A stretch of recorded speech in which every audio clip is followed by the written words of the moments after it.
Do you like hot foil but hate the waste?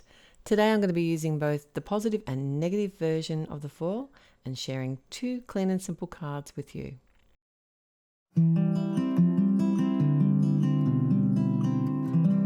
Hello and welcome back. It's time for another Take 2 with Therese at Altenew, and I have the delightful flowers hot foil plate to share with you today, and it also has a coordinating layering stencil. So what I want to go through today with you is using both the positive and the negative version of your hot foil.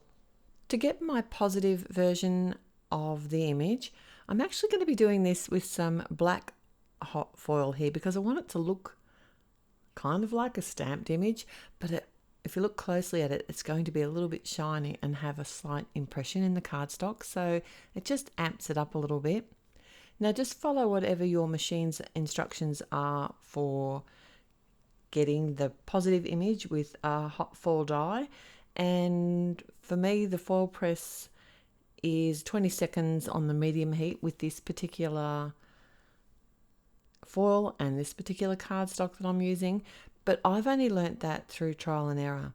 And if you are practicing your sandwiches, I suggest starting small. You only need to do like a little piece of cardstock with a little piece of foil and keep running it through until you get the right number of shims, the right heat and the right length of time. I love the big reveal, but I don't want to throw away that negative portion of the foil. So what I'm doing here is I'm taping it with the pretty side of the foil facing up, just using some highlighter tape. Masking tape will work too, but the key is this solid hot foil plate that I have on my machine.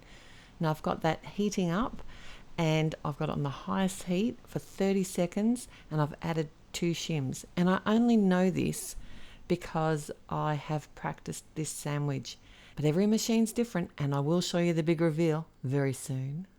Okay, so let's do some stenciling. Now these packets have the layering guide in them now, so that's fabulous. Some of the stencils can be a little bit complex and harder to work out than others, and this just takes the guesswork out of it. To be honest, this stencil set was really easy to work out where the layers went, but if you're not sure, at least you can refer to the guide. I chose some of my all-time favorite colored Altenew inks today. I used the Tranquility set, which is the blues here, the blue grays, the Sugarplums set. And initially, here I am, I'm fighting with the large blending tool, and this is absolutely my favorite of all the blending tools from Altenew. And instead of just heading for a smaller tool initially, I just kept masking everything off, and then I remembered to get out the smaller blending tools. So when it came to doing the leaves, I used the detailed brushes, and this was much easier. And I really liked that these stencils, you can actually line up multiple images at once here with the leaves. It's not just 1 or 2 leaves and then trying to work them out. I have got the Nature's Wonders for the greens in this image, and initially I was kind of going for a little bit of a lighter color, but I ended up going for one of the really dark colors in the end, and I think that really did help with the tones. And you may notice here that I did have to come in and change up the greens, but that was really easy to do because I was adding my color with the stencil.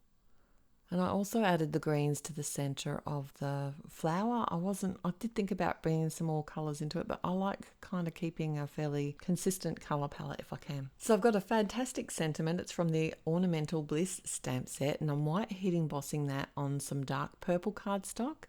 And this isn't a very thick cardstock, so I did actually add another piece of white cardstock behind it just to support it. And I'll often do this with my sentiments. And here's a tip. I have an A2 carve front cut from a piece of scrap cardstock, and this just helps me visualize and work out where I want to put the image on my card. And that's one of the reasons why I'll often do my card panels before. I don't cut them down until after I've created them. That way I can choose what portion of the flowers that I want to be and how I want it situated on my front of my card. So hopefully that might help you. I can just make some tick marks on the piece of cardstock once I work out how I want it to be on my card front, and then cut away the portions on my paper trimmer. I have some of the 1/2 inch ultra sticky tape from Altenew, and I'm just releasing 2 opposite corners, and I want to add this to the front of my A2 side fold card. Now to line it up, I'm putting pressure here on the non-sticky corners, and I can just hold them. Once I'm happy with the placement, I can put pressure onto the adhesive that I've got revealed, and that'll just hold those corners in place while I remove the rest of the release tape. And then I did actually come in and pop up the sentiment.